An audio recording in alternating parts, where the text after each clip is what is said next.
¿Qué tal? ¿Cómo están? Vamos a compartir este jueves tan particular con ustedes, ¿no?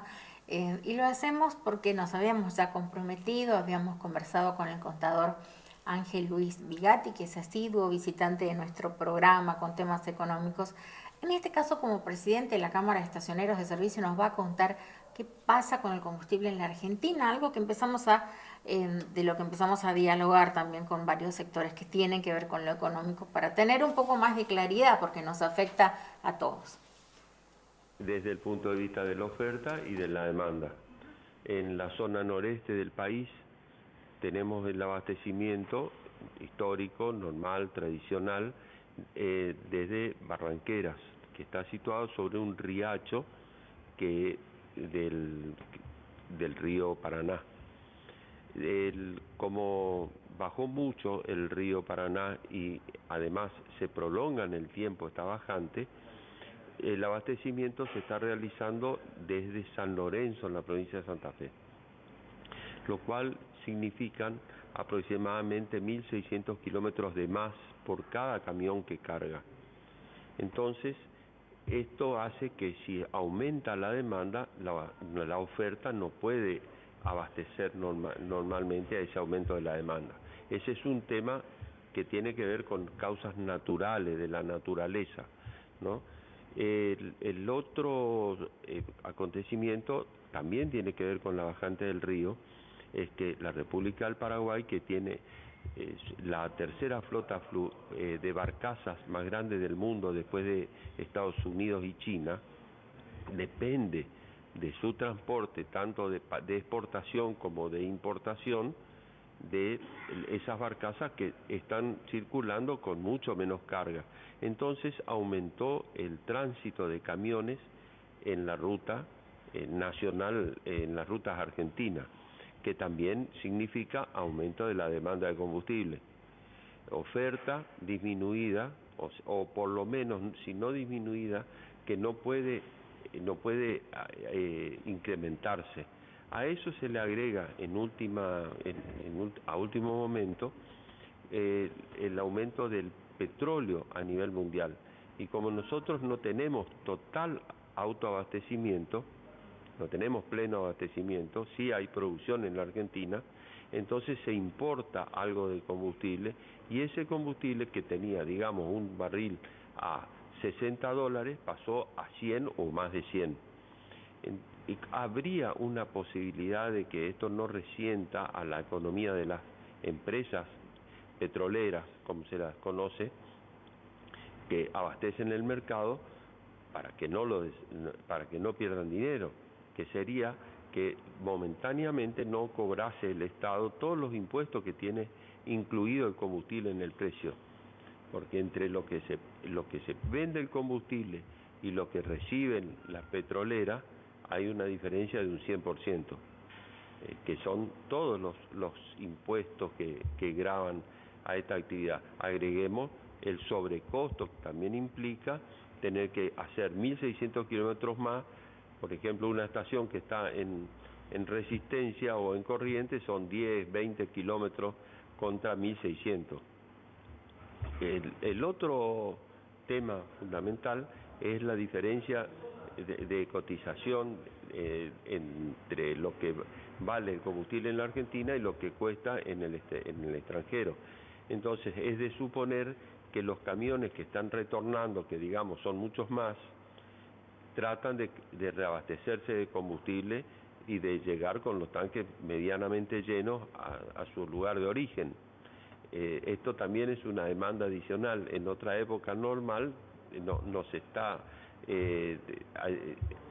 agregando demanda por esta causa, ¿no es cierto? Y así, esas son las razones. Agreguémosle que también puede haber tráfico vecinal fronterizo en las ciudades como Clorinda, que incrementan la demanda de combustible desde la ciudad del Puerto Elsa a Clorinda. Y también hemos visto, publicado en la prensa, algún transporte de gasoil o de nafta, o incluso hasta un auto preparado como para cargar más combustible en su tanque, o sea, con un tanque adicional que explotó. Pero esto las estaciones de servicio no lo pueden controlar, no lo puede, porque son cosas que uno ni siquiera puede imaginar que sucedan.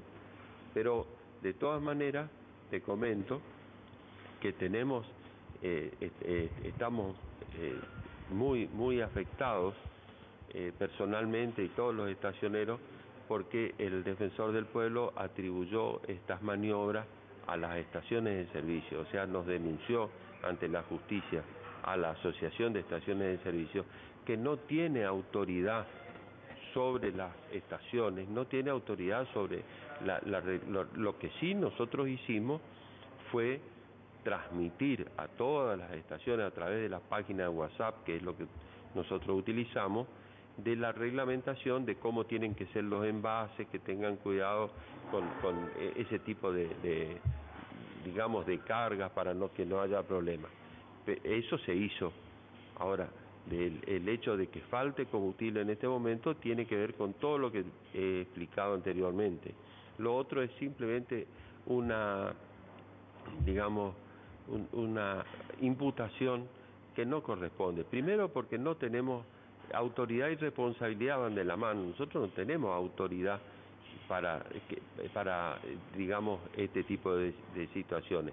De hecho, la policía ejerce el control y son ellos los que tienen el poder de policía.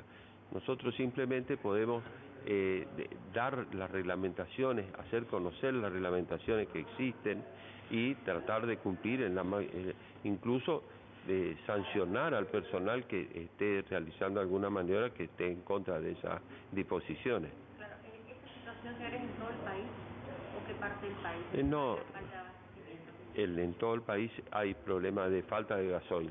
Y se notan las rutas cuando uno viaja de que tiene problemas, que hay a veces que se tienen que quedar esperando, sucede con camiones que tienen que esperar a que llegue el reabastecimiento de combustible para poder continuar viaje. Eso lo hemos visto, me pasó a mí que volvía de Córdoba y pude ver esta situación y sufrir también ese nerviosismo de no encontrar combustible para poder seguir viaje. En su experiencia, digo, al frente de estaciones de servicio, ¿se dio esta situación ya en el país en otro momento? Se dio a veces con quiebre de stock, pero nunca digamos, con tal gravedad, porque se suman, está el tema del río, que no es solamente un periodo corto, sino que se prolonga en el tiempo, los aumentos de combustible en el extranjero que tienen que ver con el aumento del precio internacional, y en la Argentina esto no se reflejó en los surtidores. Y también hay otro elemento, que es que en el precio mayorista está más alto que el precio minorista. Esto nunca se dio. Entonces hay estaciones blancas que no son digamos, de marca, que se encuentran que no tienen producto. Y esas estaciones están en una situación muy comprometida porque están perdiendo. Nosotros además tuvimos 2 años casi de la pandemia que hizo que bajen las ventas por debajo del punto de equilibrio, es decir, las estaciones trabajaban pero a pérdida. Entonces, esa pérdida significaba endeudamiento. Mucho de ese endeudamiento fue con la FIP, que ni bien comenzó este año, digamos, nos empezamos a reponer, salió a embargar las cuentas, que es lo mismo que asfixiar a las estaciones, a todos los empresarios en general, y uno dice, pero no espera que el Estado lo persiga, o del defensor del pueblo que también lo persiga, sino que al contrario, uno espera que el defensor del pueblo contemple la situación y no que nos imponga esto que uno se siente perseguido, ¿no? Más que defendido.